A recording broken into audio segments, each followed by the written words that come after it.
नमस्कार दोस्तों, आइए जानते हैं हरियाणा की 100% सही 25 बड़ी खबरों को फटाफट अंदाज में। लेकिन उससे पहले वीडियो को एक छोटा सा लाइक जरूर करें। हरियाणा में किसान भाइयों के लिए मुसीबत बनी बारिश। हांसी नारनौंद में खराब हुई 6000 एकड़ फसल। हरियाणा में तेज बारिश किसानों के लिए मुसीबत बन गई है। हिसार के हांसी नारनौंद क्षेत्र में खेतों में पानी भरने से करीब 6000 एकड़ फसल खराब हो गई। यमुनानगर में नकटी नदी में 66 वर्षीय किसान ठाकुर सिंह की डूबने से मौत हो गई। मौसम विभाग ने आने वाले दिनों में और बारिश की संभावना जताई है, जिससे तापमान में गिरावट संभव है। किसान नुकसान को लेकर परेशान हैं और सरकार से राहत की उम्मीद कर रहे हैं। जल भराव से खेतों में खड़ी फसलें पूरी तरह नष्ट हो गई हैं। करनाल में एक्सीडेंट में रेवाड़ी के व्यक्ति की मौत। नेशनल हाईवे 44 पर करनाल के घरौंडा में एक तेज रफ्तार कार शुक्रवार सुबह अनियंत्रित होकर दुर्घटनाग्रस्त हो गई। हादसा लिबर्टी फैक्ट्री के सामने हुआ, जिसमें रेवाड़ी निवासी एक व्यक्ति की मौके पर ही मौत हो गई, जबकि महिलाओं समेत परिवार के 5 सदस्य गंभीर रूप से घायल हो गए। सभी दिल्ली से चंडीगढ़ जा रहे थे। टक्कर इतनी जबरदस्त थी कि कार के परखचे उड़ गए। पुलिस ने घायलों को इलाज के लिए अस्पताल भेजा और हादसे की जांच शुरू कर दी है। डीजे विवाद में मंत्री बोले, दोषियों को नहीं छोड़ देंगे। हिसार के बहुचर्चित डीजे विवाद में हरियाणा सरकार के मंत्री कृष्ण बेदी धरना स्थल पहुंचे। उन्होंने पीड़ित परिवार को एफआईआर की कॉपी सौंपी और कहा कि दोषियों को किसी भी हाल में बख्शा नहीं जाएगा। मंत्री के आश्वासन के बाद धरना समाप्त कर दिया गया। यह विवाद एक शादी समारोह में डीजे बजाने को लेकर हुआ था, जिसमें 2 पक्षों में मारपीट हुई थी। मंत्री ने पुलिस प्रशासन को निष्पक्ष जांच के निर्देश दिए और पीड़ितों को हर संभव मदद का भरोसा दिलाया। हरियाणा में 2 नए जिले बनने तय। हरियाणा में 9 साल बाद 2 नए जिलों के गठन की तैयारी शुरू हो गई है। सरकार ने इस मुद्दे पर बनी कैबिनेट सब कमेटी का कार्यकाल 31 दिसंबर 2025 तक बढ़ा दिया है। कमेटी के चेयरमैन मंत्री कृष्णलाल पंवार ने इसी महीने बैठक बुला ली है। इस बैठक में संभावित जिलों की रूपरेखा और सीमाओं पर चर्चा की जाएगी। नए जिले बनने से प्रशासनिक कामकाज में तेजी और लोगों को सरकारी सेवाएं पास में ही उपलब्ध होने की संभावना है।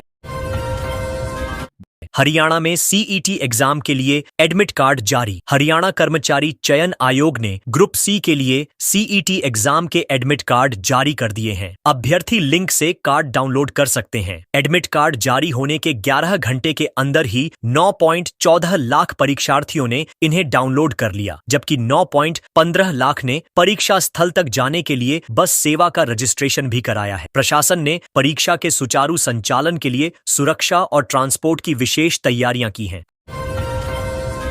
हरियाणा में 113 साल की वोटर का निधन। फरीदाबाद की एक 113 वर्षीय चंद्री देवी का गुरुवार को निधन हो गया। वे हाल ही में नगर निगम चुनाव में घर से वोट डालने गई थीं और रिकॉर्ड के अनुसार जिले की सबसे बुजुर्ग मतदाता थीं। चंद्री देवी की शादी 16 वर्ष की उम्र में हुई थी और वे रोजाना 1.5 लीटर दूध पीती थीं। उनका जीवन अनुशासन और सादगी का प्रतीक रहा। परिवार और मोहल्ले में उन्हें दादी मान के नाम से जाना जाता था। उनके निधन से क्षेत्र में शोक की लहर है। गुरुग्राम में फर्जी सीबीआई अधिकारी गिरफ्तार। गुरुग्राम पुलिस ने खुद को सीबीआई अधिकारी बताकर 45 लाख रुपए की ठगी करने वाले युवक को गिरफ्तार किया है। आरोपी ने एक युवक को वीडियो कॉल पर मनी लॉन्ड्रिंग केस में फंसाने की धमकी दी और बैंक अकाउंट की जांच के बहाने लाखों रुपए ट्रांसफर करवा लिए। पुलिस ने टेक्निकल सर्विलांस से आरोपी को पकड़ा। अब उससे पूछताछ कर यह पता लगाया जा रहा है कि इस गिरोह में और कौन कौन शामिल है। पुलिस जल्द अन्य पीड़ितों से भी संपर्क करेगी। कुरुक्षेत्र में सीएम ने भगवंत मान को बोला बेचारा। हरियाणा के मुख्यमंत्री नायब सैनी ने कुरुक्षेत्र के ज्योतिसर में बन रहे महाभारत थीम अनुभव केंद्र का निरीक्षण किया। इस दौरान उन्होंने पंजाब के मुख्यमंत्री भगवंत मान पर तंज कसते हुए कहा कि उन्हें नहीं पता किसका डीएनए करना है। अनुभव केंद्र की तैयारियों का जायजा लेते हुए सीएम ने बताया कि इसका लोकार्पण प्रधानमंत्री नरेंद्र मोदी करेंगे। यह केंद्र पौराणिक संस्कृति को दर्शाएगा और कुरुक्षेत्र को धार्मिक पर्यटन का हब बनाने में अहम भूमिका निभाएगा। पलवल में गाड़ी की टक्कर से युवक की मौत। पलवल में नेशनल हाईवे 19 के गदपुरी टोल प्लाजा के पास सड़क पार कर रहे युवक श्रवण कुमार को तेज रफ्तार गाड़ी ने टक्कर मार दी, जिससे उसकी मौके पर ही मौत हो गई। वह फरीदाबाद से उत्तर प्रदेश की ओर जा रहा था। हादसे के बाद गाड़ी का ड्राइवर मौके से फरार हो गया। पुलिस ने शव को पोस्टमार्टम के लिए भेजा और मामला दर्ज कर आरोपी की तलाश शुरू कर दी है। परिजन सदमे में हैं और न्याय की मांग कर रहे हैं। टोहाना में साइबर ठगी करने वाला युवक काबू। टोहाना पुलिस ने करीब 2.5 साल पुराने साइबर ठगी केस में भिवानी निवासी राकेश जाखड़ को गिरफ्तार किया है। आरोपी से 550 रुपए बरामद किए गए हैं। इससे पहले इस मामले में 2 अन्य आरोपी पहले ही पकड़े जा चुके हैं। यह गैंग सोशल मीडिया और कॉल के जरिए लोगों को झांसा देकर पैसे ठगता था। पुलिस आरोपी से पूछताछ कर रही है ताकि ठगी के पूरे नेटवर्क का खुलासा किया जा सके। जल्द ही चार्जशीट तैयार की जाएगी। नारनौल में सीवरमैन HDDDH ताल पर चरमराई व्यवस्था। महेंद्रगढ़ के नारनौल में सीवरमैन कर्मचारियों ने कई महीनों से वेतन नहीं मिलने पर हड़ताल शुरू कर दी है। इसके चलते शहर की सीवरेज व्यवस्था पूरी तरह चरमरा गई है। जगह जगह सीवर का गंदा पानी सड़कों, गलियों और बाजारों में बह रहा है, जिससे आमजन को भारी दिक्कत हो रही है। स्थानीय लोगों ने बदबू और बीमारियों का डर जताया है। कर्मचारियों का आरोप है कि कई महीनों से वेतन लंबित है और बार बार गुहार लगाने के बावजूद कोई समाधान नहीं निकला। पलवल में नशे के खिलाफ NCB का अभियान। हरियाणा राज्य नारकोटिक्स कंट्रोल ब्यूरो ने पलवल के भंगूरी गांव के एक निजी स्कूल में नशे के खिलाफ जागरूकता कार्यशाला का आयोजन किया। उप निरीक्षक डॉक्टर अशोक कुमार वर्मा ने छात्रों, शिक्षकों और स्टाफ को नशे से दूर रहने और दूसरों को भी जागरूक करने की शपथ दिलाई। कार्यक्रम में नशे के दुष्प्रभाव, इसके बढ़ते प्रचलन और रोकथाम के तरीकों पर विस्तार से जानकारी दी गई। NCB का यह अभियान लगातार कई जिलों में सक्रिय रूप से चलाया जा रहा है।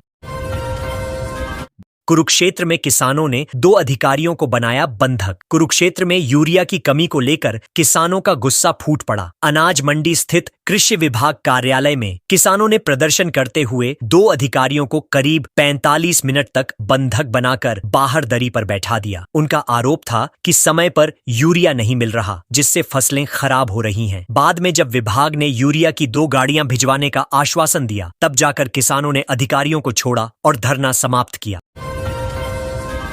उकलाना में PM आवास योजना में गड्ढबद्दी का आरोप। हिसार के उकलाना खंड के पाबड़ा और किनाला गांवों के ग्रामीणों ने प्रधानमंत्री आवास योजना में गड़बड़ी का आरोप लगाया है। उन्होंने आरोप लगाया कि असल पात्रों को योजना से बाहर कर अपात्र लोगों को लाभ दिया जा रहा है और नाम शामिल कराने के बदले रिश्वत मांगी जा रही है। ग्रामीणों ने इस संबंध में SDM बरवाला को ज्ञापन सौंपते हुए निष्पक्ष जांच की मांग की है। उन्होंने कहा कि भ्रष्टाचार की वजह से गरीबों को उनका हक नहीं मिल पा रहा है। करनाल जुआघर रेड केस में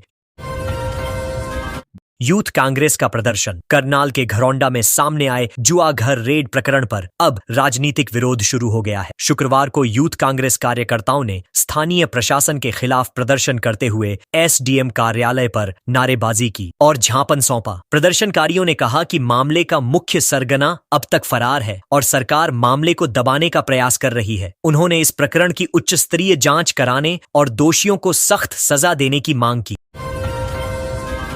यमुनानगर में नगर निगम व पुलिस विभाग मिलकर करेगा काम। यमुनानगर शहर की यातायात, सुरक्षा और सफाई व्यवस्था को सुधारने के लिए नगर निगम और पुलिस विभाग मिलकर संयुक्त अभियान चलाएंगे। इस संबंध में मेयर सुमन बेहमनी और SP कमलदीप गोयल की विशेष बैठक हुई, जिसमें आपसी समन्वय से कार्रवाई का निर्णय लिया गया। अभियान के तहत ट्रैफिक सुधार, अवैध पार्किंग हटाना, सुरक्षा बढ़ाना और गंदगी की सफाई जैसे मुद्दों पर संयुक्त कार्यवाही होगी। जनता को बेहतर सुविधाएं देने के लिए यह पहल शुरू की जा रही है।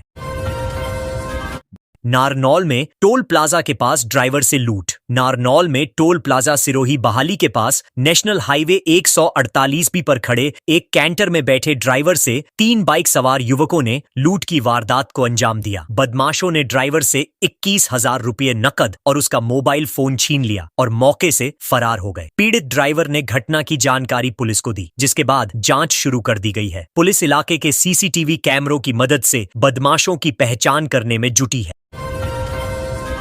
खाद कालाबाजारी पर फर्टिलाइजर संचालक का लाइसेंस रद्द। सिरसा में खाद की कालाबाजारी के मामले में कार्रवाई करते हुए कृषि विभाग ने एक फर्टिलाइजर दुकानदार का लाइसेंस रद्द कर दिया है। CM फ्लाइंग टीम की रेड के बाद संचालक को कारण बताओ नोटिस दिया गया था, लेकिन उसका जवाब संतोषजनक नहीं पाया गया। प्रशासन ने कुछ अन्य दुकानदारों को भी हिरासत में लिया है। वहीं कांग्रेस सांसद कुमारी सैलजा ने सरकार पर तंज कसते हुए कहा कि किसान यूरिया के लिए लाइन में है और सरकार मुनाफाखोरी रोकने में विफल है।